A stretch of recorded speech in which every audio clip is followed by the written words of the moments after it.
Coming to you live from the One More and I'm Out of Here / Illegal Shift Studios. Here we are. I apologize for the delay. Completely this guy's fault. Trying to deal with a bunch of shit, get everything together for the show. But here we are. We made it. All three of us. All three of us are here. Myself, Andrew Pappas, and our buddy Dan Carroll. Don't touch the hair. I didn't touch his hair. I promise. Yeah, we figured since Dan is decided to brush us today, we would have his likeness here. And I got to say, I'm not sure which Dan I like better. This was the largest balloon I could find, though, to replace his otherwise bulbous head. And so I stopped over at Capples on the way here and shocked everybody. I walked in and they're like, "God, you must be the biggest loser in the world. I need one latex balloon, please." And they're like, "Is that it?" I'm like, "Yes, just one balloon, please." So here we are, us, me, you, and Dan. And the only thing I didn't do is I didn't put the word Wuhan on here. Dan likes to say the word Wuhan quite a bit every time he's on the show. Yeah, he will never say COVID. No, Wuhan. It's not the COVID virus. It's the Wuhan China virus. China virus. I think I did a fairly good job. I'm not very artsy, but I think it looks like him. Don't you think? We got the eyes, the ears. You did very well. Some hair.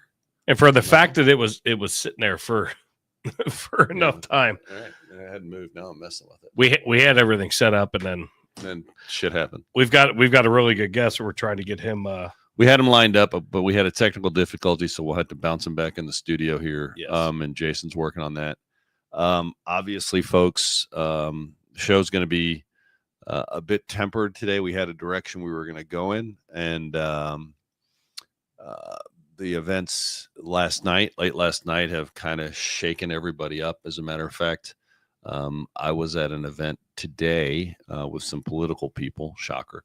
And it was a really somber room, maybe a little more than normal, because everybody in that room had just recently flown that exact flight, not obviously from Kansas City, but had flown in and out of Reagan Airport in the last week. And that made it maybe a little more personal for a lot of people what happened. And definitely, I know on Jason's behalf, myself, Dan, everybody I know, our hearts go out, thoughts and prayers. I mean, that's a little cliche per se, but what else can you do, man? I mean, you got to pray for these people. And a lot of families are going to be hurting tonight. I mean, a lot of families. I literally sat on a couch and I just kept watching it. Yeah. I mean, it's history. Well, it's history. It's been a while. And it's terrible. How long has it been since the last plane crash? I think they said 2009 was the last. Was Buffalo, New York. Oh, is the last that I heard. But looking at it, I'm like, fuck. And I'm looking at all the fire trucks. Yeah. And I'm like, man. You're thinking it's not warm. And I'm looking at first responder aspect. It's not warm. It's not warm out. No.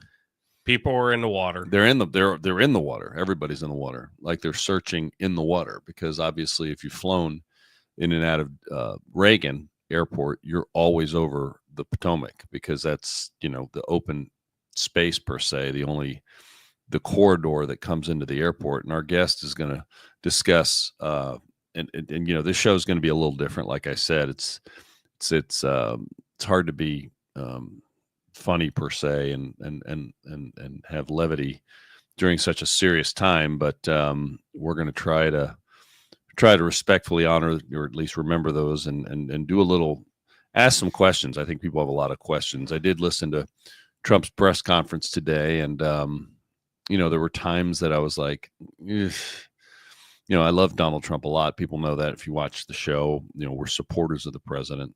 But I was like, let's not jump ahead of the gun here. Let's make sure we have all the information before we jump to any conclusions. And there's been a lot of conclusion jumping, definitely online. And sadly, I've also seen, as Jason has a picture, I sent it to him. Seen at least just a few Democrats try to make political hay out of this tragedy, and it's very, very frustrating. So it's weird, because when we set this show up the other day when I was at work, and as the thumbnail said, condoms for Gaza, right? I think it's absolutely hysterical. We'll get into that later, but that's where this was going. But then last night it happened, and thumbnail was already fucking set. Right. I don't know why Dan keeps looking at me here. Stop staring at me. Turn the other way. It's like disconcerting. But no, it's, I mean, like last night, like it was crazy. Yeah, it was Like crazy. it was surreal. As soon as Jill and I were in a streaming episode of something, we weren't on, network TV, stopped that show, and all of a sudden, I'm like, what the fuck? Yeah. Yeah. And so we have probably the closest thing that we could find to someone that has a lot more knowledge, definitely, than we do about flying helicopters, flying in the DC area. So you want to bring this on up? Or? Absolutely. Yeah, we'll bring him in. This is a buddy of mine and a buddy of Dano's. I don't want to fuck him up too much. This is our buddy Mark Lewis. So I'll give a little bit of a background. Mark, I don't know if you can see the chats on your end or not. We got people in the chats because we're live right now. But Mark flew for Dan Carroll in Chopper 9 for how many years? Oh, better part of 2. Yeah, so about 2 years. So like they became very close. It was like, Dan riding in an Uber. Yep. Essentially. So, but I mean, Mark and I have ridden motorcycles together, hung out, drank beers together, and as soon as this happened last night, I immediately texted Mark. I was like, "Hey, would you be on the podcast? Because I'm curious. I want some answers, or not even answers, but opinions, because I'm not a pilot and he flies helicopters. So I figured, you know what? Let's bring Mark Lewis onto the podcast. Happy to do it, boys. I appreciate you, my man. Very much. So right out of the gate, when you saw what happened, what were your thoughts? I wasn't surprised. Having been in and out of that area a lot and seeing how the traffic flows in the area, I was kind of not at all surprised that an accident happened. So give a little bit of background to our listeners and watchers, your background, and then follow it into why you think that.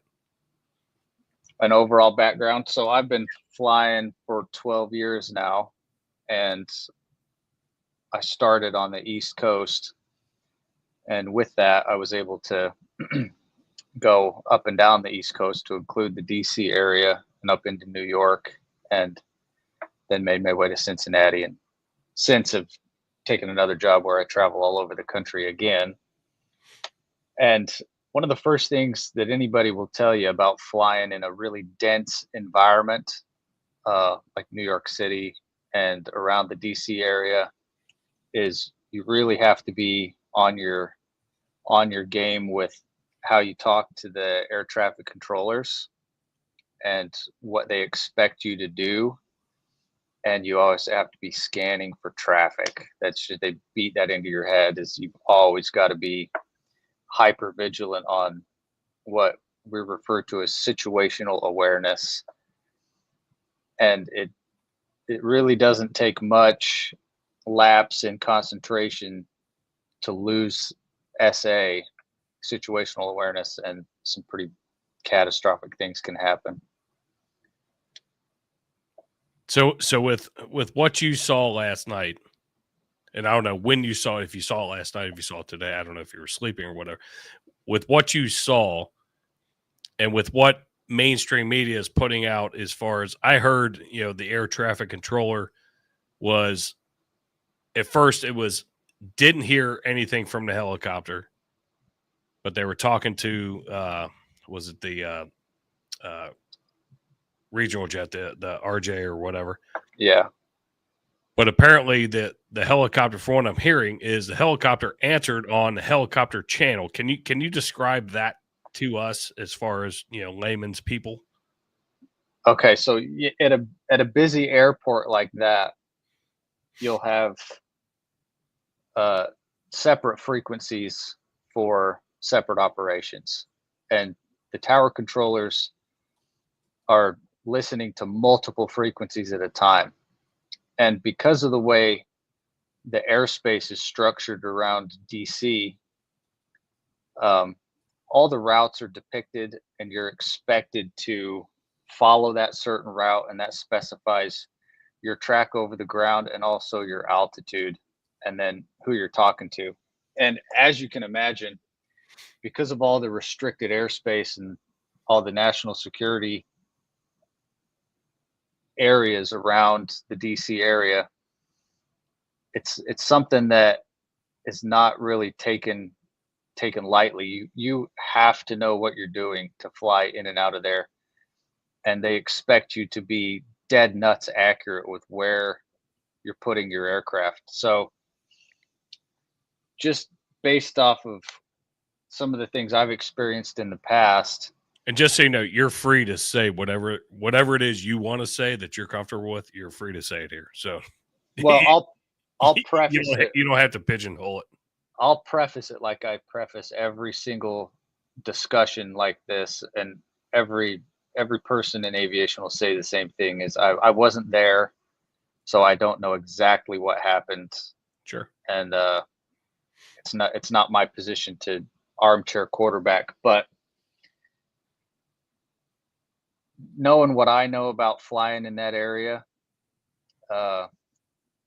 it's not uncommon to have traffic crossing overhead, they'll call it, and it's not uncommon to get cleared. Usually, you'll hear stuff like the tower controller will call out the airplane that you're supposed to follow, and then what they authorize you to do is known as maintaining visual separation.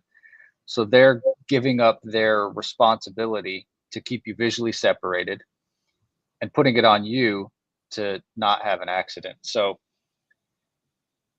from what I've seen is he told the helicopter to pass behind the landing traffic. And obviously that didn't happen. I don't know if they didn't see the airplane he was talking about, because it's also not uncommon when you're out there at night, there's a bunch of city lights around, you're under NVGs, night vision goggles, and the tower controller points out a target. They'll give you a position, 11 o'clock, you see him. Yeah, I see him. It's not hard to see an airplane or another helicopter or something and think he's talking about one and you're looking at another one. And situational awareness can be lost that quickly. So that's my question. As Jill and I were upstairs last night watching, you see the one plane come out, taking off, and then the other plane was coming in, and I couldn't see the red and green blinkers, but obviously I could see the main white light coming right at it. Yeah. And then the chopper coming, almost, I'll call it a T-bone, position. Yep. But it's we were sitting there looking at it, but I said that video, it doesn't give you good you have no perception. Mm-hmm. You've got a plane, not like an airplane, but like a plane, but you don't have axis. You can't figure out where it actually is. Right. Because it's in the distance. So my question is, and you talk to air traffic control all the time, having the two channels, what we heard last night, and I'm not saying this is fact, I'm just saying what I heard last night on the news, was that the air traffic controller was monitoring both channels, but did not hear that the helicopter recognized the one plane, because it said, did you, and I could go, I think I have an article here that says the quote, but essentially, do you see that? Right. They answered all across the news for like 2 hours. It was, well, they didn't hear anything. They didn't hear anything. Well, then all of a sudden you find out, oh no, it was on the other channel. So they go into VHF and UHF radio channels. Yep. I don't know if you want to go into that, if that makes sense, or if it just boggles my mind. If you have somebody monitoring 2 channels. Yeah, how do they do that? Could you explain how that's done? Like so if you're piloting the helicopter, right? And you're flying the helicopter, do you have is it one in one ear, one in the other? I don't know how you do 2 channels at one time, and how you're talking. Just can you walk us through that a little bit? Sure. Yeah. So most aircraft, and the ones that I fly, have multiple radios, so it's not just 2 sometimes. But there's I guess you'd call it a audio mixer type of panel that's separate from the radios, and it has toggle switches. So you can tune both radios to different frequencies, and then you can select to listen to both at the same time.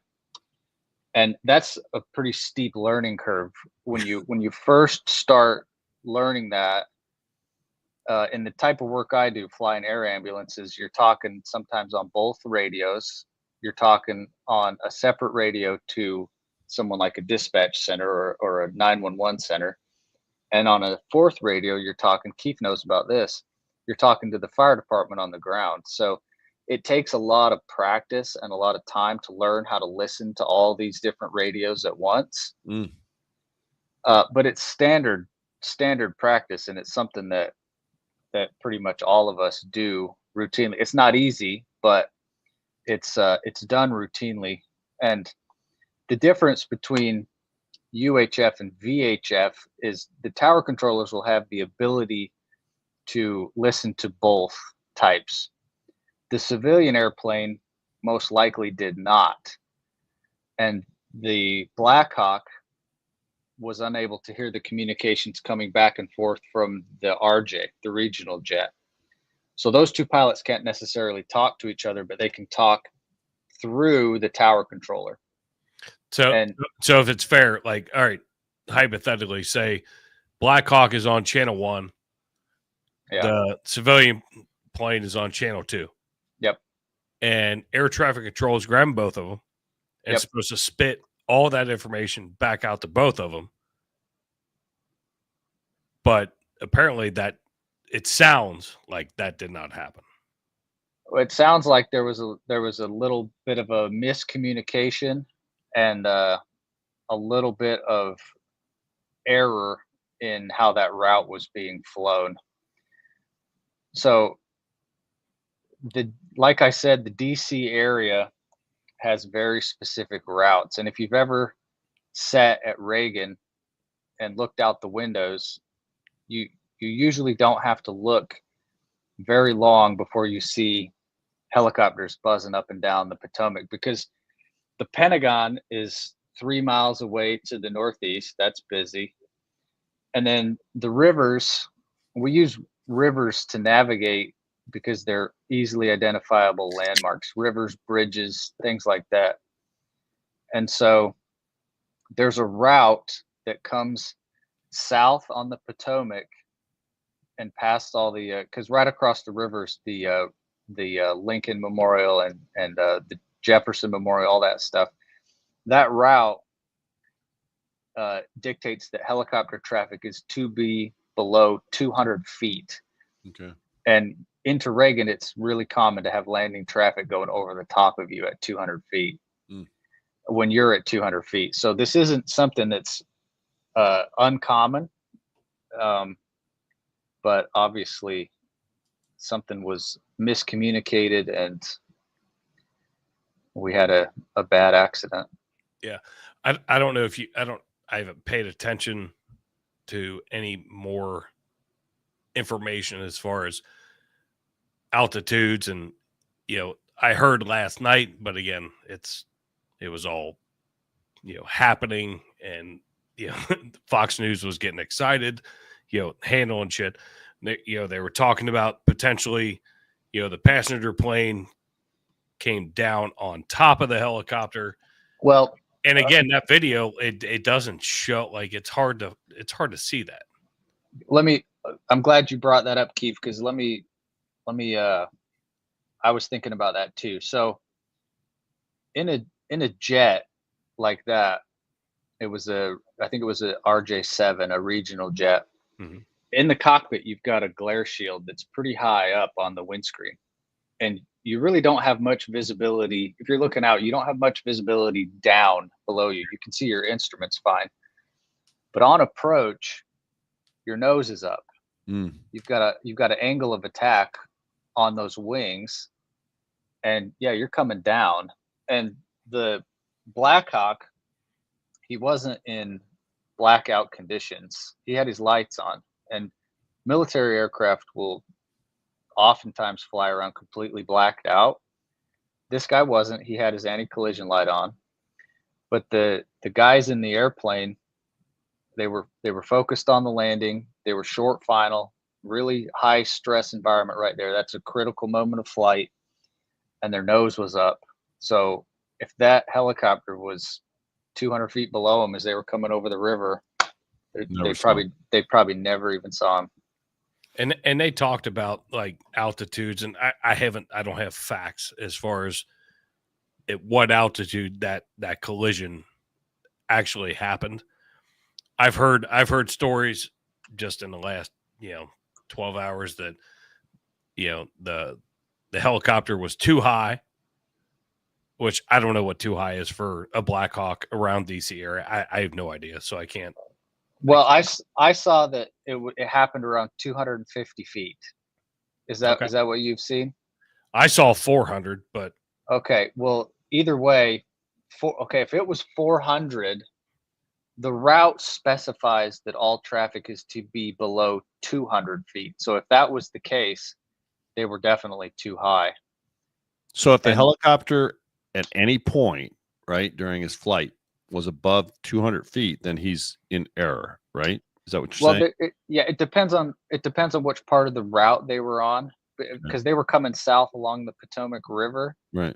It's a step down. As you get closer to Reagan, the route descends and you get lower and lower, and then you can scoot. The idea is so you can scoot underneath the airspace there, the arrivals there at Reagan. Yeah, and then because down south you got Bolling Air Force Base, you've got Andrews, you've got Quantico, you've got all kinds of things that are south on that river. So helicopter traffic's constantly going up and down. Yeah, it's not uncommon, and it specifies that they're supposed to be no higher than 200 feet on that little section of the route. So Joe, I have to shout out Ghibli because I have to, because I'm engaged to her. But Ghibli said, I saw the collision occur 350 to 400 feet, and a helicopter wasn't supposed to be above 200. So that mimics exactly what you're saying. So that's going to be problematic down the road when the investigations happen. Yeah. Is that something? Let me ask this. I'm trying to ask questions that I think people are probably thinking. Yes, please do. Is that something like, so the helicopter's altitude and direction? None of us have ever looked at an air traffic control screen, or maybe Jason has, but I haven't for sure. I mean, is that something the air traffic controller should have been able to see and then issue warnings about? Is that what they do? Yeah, they'll be able to see on radar how high, they call it a target, how high the target is and what its track is. If you want to just throw into Google Images an ATC radar scope, okay, and that'll kind of show you what they're seeing. Right. But the tower controllers are most of the time using, they're just looking out the windows. They're visually spotting these targets, and they've got a backup. They can look at the scope and see where that target is altitude wise. But with those routes and as many kind of seasoned aviators they deal with, they know if he says he's going to be 200 feet, he's going to be 200 feet. And kind of a conjecture here, but one of the things I've noticed over my career of flying is, and I've had controllers tell me this too, is once they start to recognize your voice, they know to give you a little bit more leeway because they can trust you. Yeah. I used to fly a lot around Philadelphia, and the routes I would fly in Philadelphia would take me down past the busy airport there. And I went in and talked to the controllers one day, and they knew immediately who I was based off of my voice. And they told me, oh yeah, when you're coming in, we know that we can trust you to get really close to the approach path or the departure path. And because we've worked with you so many times. Right. These guys at DC work with so many DoD military helicopters all the time, and the routes are specified and drilled into the heads that if they said they're going to be at 200, there's really no reason why the controller would think he needs to look out the window and verify and stare at that guy like a hawk that he's actually below 200. Call it a little bit of complacency. I don't know. I wasn't there. But it's kind of accepted that you're going to do what the procedure tells you to do in that case, especially around a really busy place like Reagan. Yeah, and that's what confuses me. I know that it's been said that Hegseth came out and said that it was a proficiency flight, and I had a buddy of mine be like, "Why are they flying at night and this and that?" I'm like, "You have to do night operations. You have to be proficient at night. You have to be proficient in the day." Now I said I don't know exactly what they were doing, but I also know that that's the way this works. I know some Air Care pilots around here that obviously you have to do your check-ins. Yep. Yeah, we routinely fly at night. Yeah, so I'm like, stop that bullshit. I said these guys, but they're flying Blackhawks, and you want to make sure that the guys are flying your Blackhawks that we're paying for are proficient. So they were doing a night flight. Obviously, I mean, something went awry, and it's frustrating to me because so many lives have been lost senselessly. Yeah, but it's an accident. Accidents do I mean, it is an accident. Yeah, it's an accident. That airport, though, I mean, now you've flown obviously way more than the normal person. That approach, like you said, the approach into DC and Reagan Airport is a really tight airport. So it's not like there's a large number of that flight pattern is pretty regular and pretty predictable, meaning, it's one plane after another plane and they're all coming in kind of the same way. Is that correct? Yeah. Yeah. And that's something that you note when you're flying around a big airport is you always make a mental note of which way they're landing. So if they're landing north, landing south. Right. So, they were landing north last night. They were landing on the 3-3 and the 0-1. You would think that that's something that would key in your mind. Okay. Just like I said, it's all just a big picture of situational awareness. And you're right. It's busy. It's one after another up there. And so I think that what I mean, obviously, what the result of an investigation is going to show, it seems like just from a layman's perspective, that the American airline flight was coming in, following a corridor, doing what they normally do. What it seemed like, I think they said a plane had just landed or was coming in right before them.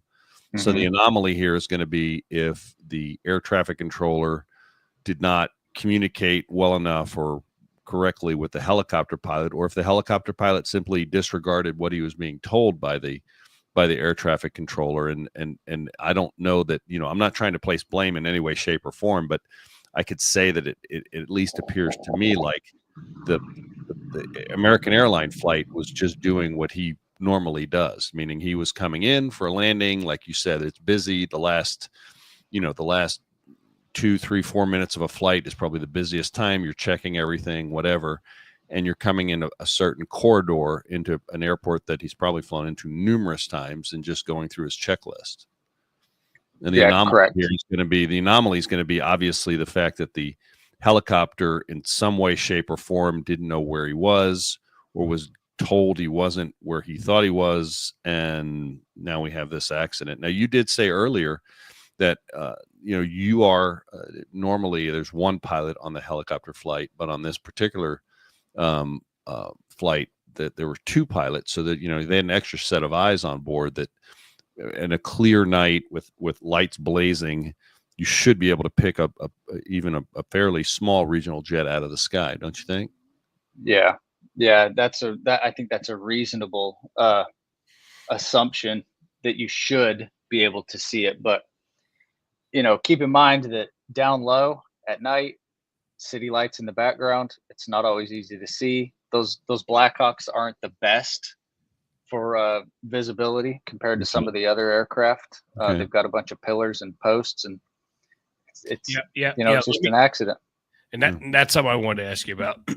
I know you don't fly Blackhawks, but I know you've probably sat in some and seen some. But those windscreens, I don't know what it looks like here versus your angular view here. And somebody was asking me, and I was like, well, how was the helicopter pilot supposed to know if in fact that theory that the plane was coming down, it was just right underneath, or coming T-boning that way? How was a pilot supposed to see that? So I know you've seen Blackhawks and been in them. I've never been in one. So can you tell me like what that windscreen would look like if you try to look up? They're not great. They're not the best by far as forward visibility, but it's not impossible to see around you and up a little bit. It's reasonable to assume that they could have been able to see it unless he was right on top of them directly overhead. Yeah, just boom. But even when the rotors are spinning, they're spinning fast enough that you can look up through them and see what's above you. It's not ideal. We call it Clear Blue 22, where you can unlimited visibility and everything. There are some limitations, but we'll see what the investigation says. I don't know if you've ever worn night vision goggles, and I don't know if they mount on your helmet and then they flip down or they flip up, right? Or they lay down and flip up. If they had those down because they were operating at night, headed down the river's featureless, so there's not much reference on the ground. If you've got your goggles down and you're trying to spot objects that are above you, it's like looking through empty toilet paper tubes, and it's really easy to miss stuff. It just is. Oh yeah, because it brings you into tunnel vision. Yeah, you can see right in front of you, but you can't see shit over here. So it sounds. I mean, just to summarize, it sounds like when you heard the accident, you weren't. I'm not trying to put words in your mouth, but you're like, look, it's a tight airspace. There's a lot of traffic coming and going. Yeah. And it was probably, in your professional opinion, at least experienced opinion, that, this is, I hate to say it's overdue. I mean, that's not what, but you're like, accidents do happen. We live in a dangerous world. That is a dangerous airspace. And it was probably, I guess, maybe a matter of time before something bad happened, given the number of planes and helicopters intermingling with each other. Is that fair? Yeah, that's a fair assessment. There's only a couple spots in the country that Holy are really... shit, Andrew, you were fair. Yeah, I know. You were fair. That's weird. That never happens, Mark. I don't know how much you listened or watched a podcast, but that never happens. No. There's a couple of spots in the country that, that just because of the density of air traffic, you can look at and be like, yeah, I can kind of see how that would happen. And, then there's a couple that aren't. If this happened in Salt Lake City, I'd be really surprised because there's just not that much traffic out there. But a place like DC, a place like Houston, a place like Southern Florida and New York, Philly, where you're at, was it that busy as well? Philly wasn't terrible. It wasn't quite as busy as New York, and as far as the East Coast, Boston's pretty busy. New York City, and then DC. But Philly's, you've still got to kind of know what you're doing and keep your head on a swivel down there. But DC, especially Reagan, it's just tight. There's a lot of traffic down there. Would you say, one final question for me, would you say that of all the places, helicopter traffic wise, that DC is definitely within the top, 3 as far as busy? Because of, like you said, there is, I've been to the Pentagon. I've seen the traffic coming in and out of there. I mean, if you're on any sightseeing tour, just walking around DC, you're never outside the earshot of a helicopter.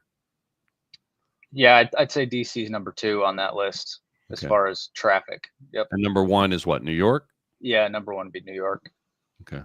Well, thanks. I mean, I appreciate it. So where are you at right now? What are you doing? What's your who you flying for now? You know, I'm up in the frigid Northeast, buddy. I'm in New Hampshire.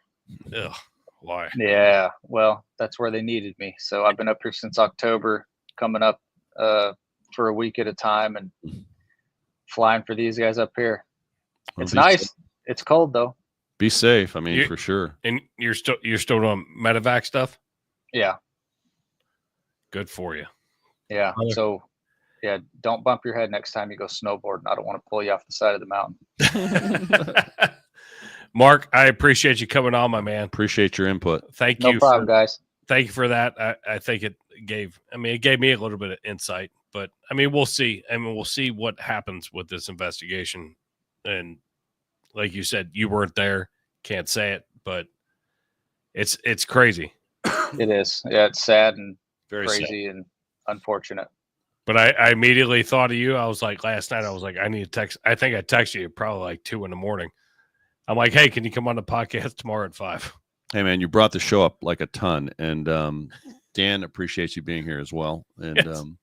By the way, can I ask a final thought or question I have for you? Oh, please do. So when you were flying helicopter with Dan, was there how do you counteract the tilt of his largesse on that side of the helicopter? I mean, how do you make it lean the other way?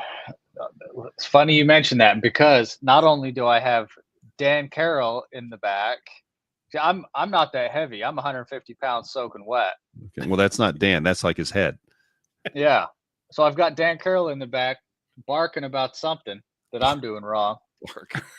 And Listen, I've also got 700 pounds of fuel behind Dan. So there was a couple times when Chopper 9 was a little bit tail heavy. And we just have to a little bit stick forward. We're all right. All right, you're okay. So I just didn't know. I mean, it's kind of like when your buddy gets in your car and it takes a lean and you were just Detroit leaning while you were flying. I didn't know how you dealt with that. The biggest asset I had when I was flying around with Dan was what's called an ISO button. It's just you flip a switch on the radio controller and everything in the back's muted, and I just have peace and quiet up here. That a boy, Mark. That's exactly the way we need to end that. Yeah, he needs a mute button. Mark, I love you, brother. Appreciate it. Keep sending the memes. That's new. I love it. All right, buddy. We're all Take it easy, guys. Thank you. See you, Mark. You bet. See ya. Hey, man, that was good.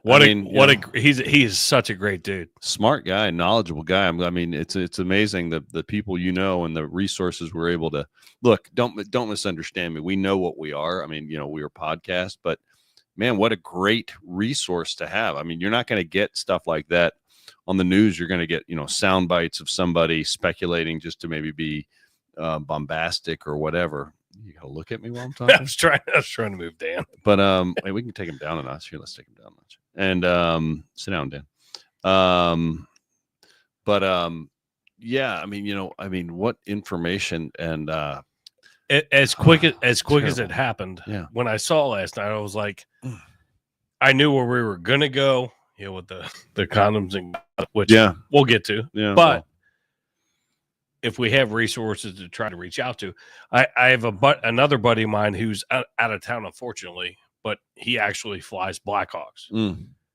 And he's a member of my bike club. He was not able to come on, but I was like, I reached out to Mark, him, and another buddy of mine, Tony. And fucking Mark was like, absolutely. Oh, come on. Well, while we're still, on the subject of the tragedy in DC, you want to pull up, I mean, people died on the flight. And I'm not trying to single out any, they're all tragic, but there was a group of people that was on the flight, and it was a figure skating. I don't know if they had a competition out in Nebraska. Is that where it started? No, where was the flight? Where did it come from again? Wichita, Kansas. And so, I mean, they perished, and they had one of the final pictures. It wasn't at the airport or something. I sent it to your email, but it was a figure skating team, coaches, parents,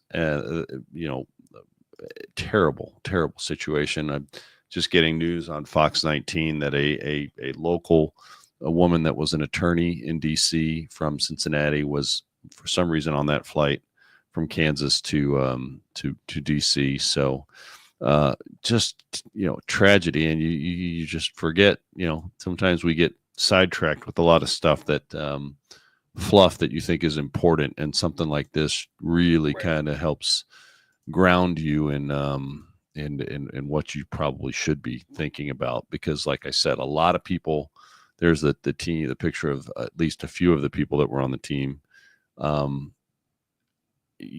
It's sad. It's sad because a lot, like I said, you hear accidents happen every day. There's no question about that. But airplane accidents have a higher concentrated loss of life because obviously your safety is in someone else's hands, and that's a bit makes it quite a bit unsettling and different. And also that we just should probably, we had so many people here from the Cincinnati area and from Ohio that were just in that airspace flying that exact route on approach, not from obviously Kansas, but like he discussed, there's only a couple of, depending if they're landing north or landing south, there's only a couple of routes into DC because it's such a heavily restricted airspace. And I just, it's just going to take a while to get to the bottom of this. Hopefully they get some answers. And as I said, I don't want anyone blamed by anybody. I did see that there was a California state Democrat that released a poorly timed, in my personal opinion, I'm just looking at your pictures here. a really poorly timed, I know where you're at. A really poorly timed tweet or whatever, this person, and she's blaming not missing an opportunity to waste a tragedy. She's blaming Donald Trump, who's been in office now a total of maybe 12 days, 13 days, no, 12 days, 19 days. No, not 19 days. It can't be 19 days. 10 days. 10 days. Yeah, 10 days. It's a 30. So, and she's saying that the hiring freeze was responsible for this. The man's been in office for 10 days and his hiring freeze because, I'm sure they were going to hire. He caused this. He is so good that he caused an aircraft collision. I mean, that person should be.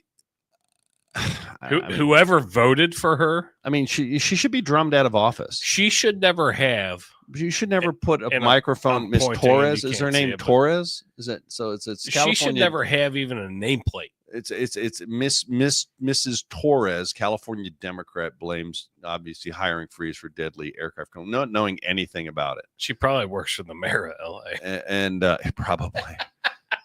But anyhow, we're gonna try to move on to some other topics here. But that's so dumb. And like I started the show off, I didn't think that it was, Trump during his press conference made a couple of assumptions that may or may not turn out to be correct. I think he was speaking generally, for sure. He wasn't necessarily blaming this one particular group or policy for this, but he did say how, and I don't necessarily disagree with this. I just don't know that it was the proper time maybe to bring it up. But he did say that, that this is why that he wants to root DEI out of the federal government, that, he's for hiring the best people, not based on any particular criteria, for positions such as this, like air traffic controller. Well, yes, that's true, but let's give this time. I mean, seriously, let's give it time. These families are still, yes, the bodies are still in the river, and EMS. I mean, so these guys are having to go into the river. Was frozen in portions. I'm sure it thawed out with the recent warmer weather there. They said the river water last night was 37 degrees. Right, that's cold. And those dudes having to go diving in. Yeah. Guys on the boats with the wind. There were 60, if I'm not mistaken, there were 60 something people on the plane. It was 60 plus 4 64 for the crew. Plus 3 for the helicopter, 67. But last I had read, or at least heard, they only recovered something in the neighborhood of 20 something bodies. This morning, what I saw was they recovered 27 bodies from the plane. Okay. 1 from the helicopter. So my point is, there's still a lot of searching in the water, yes. and that's these guys are working their balls on, guys and gals. They're working by feel. They're working by feel because that water's not the Caribbean. And it's Right. think about that. You're in 37-degree water. Yeah, I mean, my hat's off to those guys and gals, because they are unbelievable they're conditions. killing it.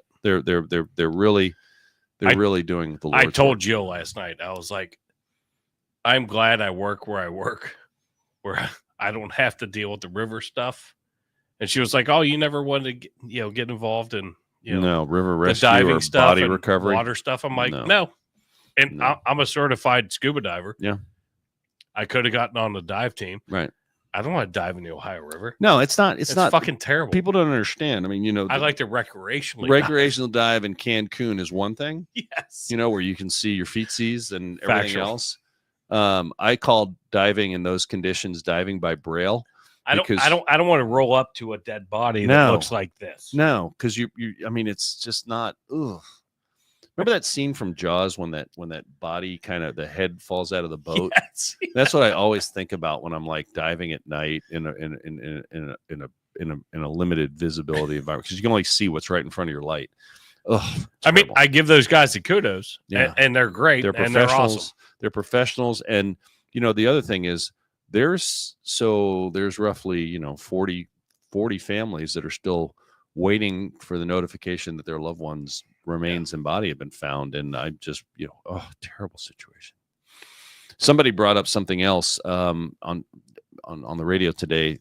Jay Ratcliffe was talking, and he was part of I did not know this, but something with the airlines called a go team. And what that means is that when a tragedy like this happens, the airline dispatches these teams, and his job would then be he would be the liaison between a family member waiting for information on their loved one on the flight and the airline, so that you'd be assigned a family, and you would then be so they weren't calling saying, press 1 for, that would be terrible. And, there's a lot of those people there now that are, the point of contact with the family members, wherever they may be. So, and it's just going to be terrible, but I think we've covered it, and hopefully people can pray for the folks involved and provide them some comfort. I'm going to play this video. I can't remember which video, because I didn't title it correctly. I don't know which video this is, but I love this girl. And I know you love this girl. But we're going to play this. We'll switch gears, and then whatever it is, that's the gear we're going into. You ready? I'm always ready. Are you excited? Is Dan ready? Dan, control yourself, Dan. I'm ready. I'm excited to announce the following changes will be made to this historic James S. Brady briefing room. Starting today, this seat in the front of the room, which is usually occupied by the press secretary's staff, will be called the new media seat. It is a priority of this White House to honor the First Amendment, and it is a fact that Americans are consuming their news media from various different platforms, especially young people. And as the youngest press secretary in history, thanks to President Trump, I take great pride in opening up this room to new media voices to share the president's message with as many Americans as possible. In doing so, number one, we will ensure that outlets like yours, Axios and Breitbart, which are widely respected and viewed outlets, have an actual seat in this room every day. We also, again, encourage anybody in this country, whether you are a TikTok content creator, a blogger, a podcaster, if you are producing legitimate content, no matter the medium, you will be allowed to apply for press credentials to this White House. Awesome. So we should, Jill said it's echoing. So sorry, my bad. Didn't mean that. So are you going to apply for credentials and we can go sit there? I don't even know what the question. First of all, I am impressed with her. I love her. Yeah. And that's love why is a strong word. And that's why I played that. Love is a strong word. No, I mean, so far it's she's very like early. 20. It's very how early. Old is she? She's 27. 27. God, I couldn't even blow bubbles at 27. I mean, you put me in front of a room. You can't blow bubbles now. I could. Outside of, well, I mean, I might. Out of your ass, man. Well, yeah, but I mean, think about that. You're 27 years old. You're facing a room full of hostile, whack job liberal media types that want nothing, that have had a 4-year hiatus of being able to approach the president or the White House, and they're going to take Senate, and they're just pissed off that your administration won, because they didn't support you, and you've got to sit there and handle these folks. And especially after, are we going to miss Jean-Pierre? Are we going to miss Sideshow Bob? All right. So I am. All right. And I'm glad you brought that up. Why? Because I'm going to miss Sideshow Bob because of her fucking stupid bullshit. But when I saw her first press conference, she came in and there were like check marks as far as comparing her to Corinne Jean-Pierre Sideshow Bob. She didn't come in with a fucking binder that was this fucking with a bunch of tabs on it. Right. She had papers. Right. But she called every reporter by name. So like she did her fucking homework. She knew exactly who she needed, who she was calling on. She knew who they were. And then I like the fact that they're bringing in the ability. So maybe potentially stupid ass podcast, one more and I'm out of here, may be able to sit in there and ask a question. How cool would that be? How cool would it be? I mean, think about it. I'd wear a tuxedo. I'd wear a t-shirt tuxedo. No. We could wear the tuxedo from what's it do? Step Brothers. No, yeah, for either from Step Brothers or from. We'll sit like this. The one with Jim Carrey. What was that? Oh no, Dumb and Dumber. Dumb and Dumber. Yeah. That's right. So I don't know if we'd wear the blue or the orange. But we'd wear it because that's the two with the top hat. I think blue would work for me. Orange for you. That would be so cool. Just sitting on the front row with top hats. Just two idiots. She'd be like, the guy that I felt bad for under the last president and his press conference and his press secretary was I can't remember his name. How funny would that be? Oh, it'd be hilarious. So let's figure out. So we need to actually probably use some congressional context to maybe help with that. But here's the deal. That's why we keep you around. Well, so it's nice to be fairly useful. People. Here's the deal. What was the guy's name? He had an African name. He was the reporter for the African News Network, and he was and Corinne Jean-Pierre just disrespected him 5 ways to Sunday, was vicious towards him.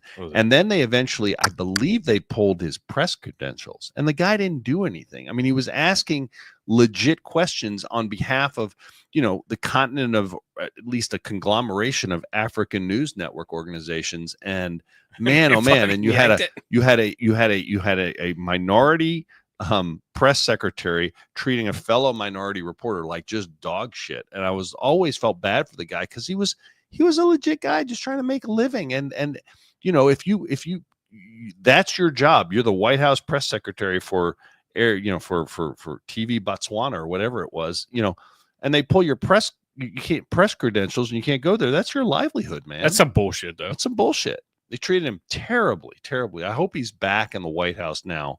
I got to figure out his name. It was like, if anyone knows his name and can comment on it, I'd appreciate it. I just can't remember it off the top. And he was good. See, somebody, nobody comments. Nobody knows.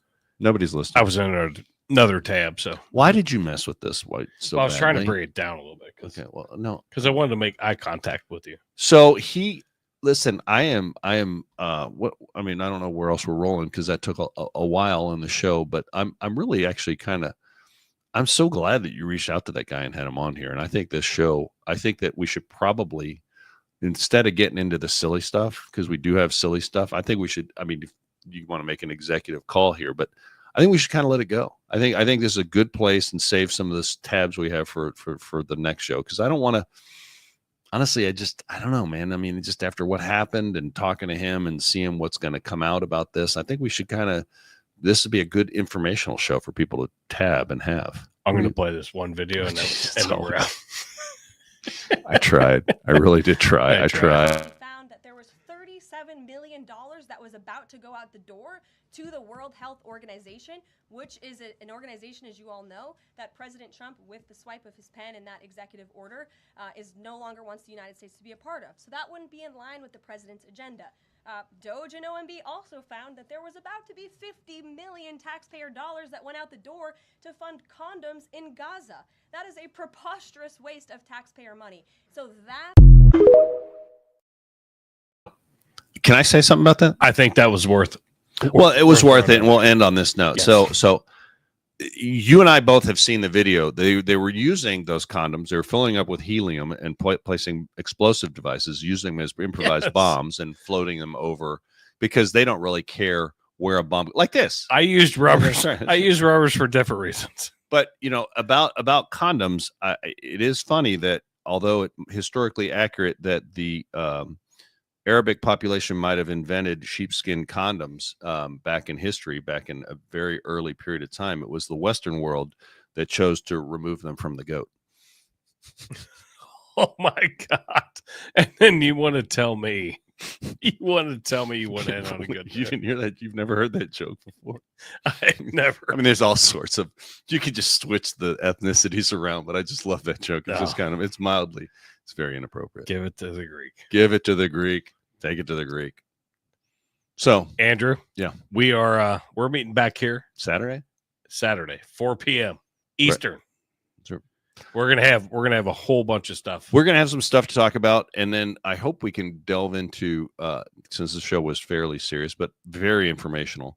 Can we make a point to talk about maybe the upcoming? Not that I'm gonna watch it, but the past now that the Super Bowl is decided and what everyone's take was on the officiating and the lack thereof, garbage. And the way that You apparently don't listen to the Wednesday. I didn't listen to the show, but I will tell you that remember I was in a medically induced coma watching the game by myself, but I was literally yelling at the TV. I mean, you got to be kidding me. I'm sure you yelled at the TV. Oh, it's such a fucking joke. I'll be at work. I normally take the Super Bowl off for vacation. No, you don't care. I'm going to work. Not only will I not don't give a shit. I will not be watching. I listen as God is my witness. I mean, usually I turn it on just so I can see the commercials. There's always a good Dorito commercial, maybe. But I'm not going to be watching the Super Bowl. And no disrespect to the University of Cincinnati. Everyone's like, oh, Travis Kelce's from Cincinnati. First of all, when they introduced the guy during, they always say that he never says Cincinnati that I know of. I don't know what he says. I don't know if he can complete a sentence. And I care not who he's dating. But when he went in the end zone, I fucking hate that bitch. Yeah, I know. I fucking hate her. But I don't know her to hate her. I'm sick of it. But the other thing is that when he fires me up, when he went into the end zone and was trash talking, like right in that guy's face, any other player in the NFL that have been taunting, but they don't do anything to Travis Kelce because he's the darling child of the NFL. So you're making me hit Dan. You're making me hit you Dan. Can take your you're getting me frustrations upset out later. But anyway. Yesterday was a great fucking illegal shift. I will go back and listen. It was awesome. We trash talked the Super Bowl the whole fucking way. It's so garbage this year. Fucking Mahomes. Dave Portnoy was just railing. Yes. On Bob Goodall. Yeah. And I mean, I love Dave Portnoy. Yeah, Dave Portnoy cracks me up. The only problem is if you listen to his feed or watch his videos, he constantly cuts to reviewing pizza, and you'll find yourself craving pizza. I love the pizza. I love the pizza craving. I know. Everyone, or the pizza reviews. Everyone knows the rules. Yeah, but, I mean, one bite, everyone knows the rules. But hopefully we don't get fined for that. Right, but when you're on a diet and you're craving pizza all the time, it's not a good place to be. But anyway, go ahead. No. So we've got an episode coming Saturday, 4 p.m. Eastern. Not doing any ad reads today because Dan's not here. Well, I mean, he's here, kind of. Dan's here in spirit. And you know what? Would Dan have returned the favor here? Would there be a hot air balloon with my likeness on it, drawn by Dan? No, I don't think so. So, Dan, this was done in love. And like I said, this is a smaller representation of your giant melon. So we can't wait to have you back. He loves you. What's funny is when I said that, Dan, I'm going to have your former pilot on the podcast since you're on the radio tonight. He goes, hey, make sure he does more than 2-word answers. Well, guess what? I think we got that. I think we did. I think Mark Lewis killed it. Mark Lewis has no socials. I would promote him, but he is a very what do you say? Use your words. I'm trying to figure out like when somebody just sticks to themselves. I'm actually surprised that he did this. You saying he's a pretty shy and private person? Yes. Is that what you're saying? Yes. Well, I tell you what, he came across as a consummate professional and very knowledgeable, and I'm really glad that we had him on, and I'm looking forward to having everybody watch the show and use it as a reference. Yeah. So I was when we're in the see what we've done now is we've laid credibility that when we are in our tuxedos sitting in the White House press room, that's right. That's all. By the way, what's the new girl's name? What's her name? I can never remember her name. It wasn't Bondi. It was Levette. Gotta figure out. Fuck, I don't remember. Be like, so we got to practice our shtick for that. We got to get good. Got to step our game up. We'll step it up. We'll step it up Saturday, 4 p.m. Eastern. See you guys there.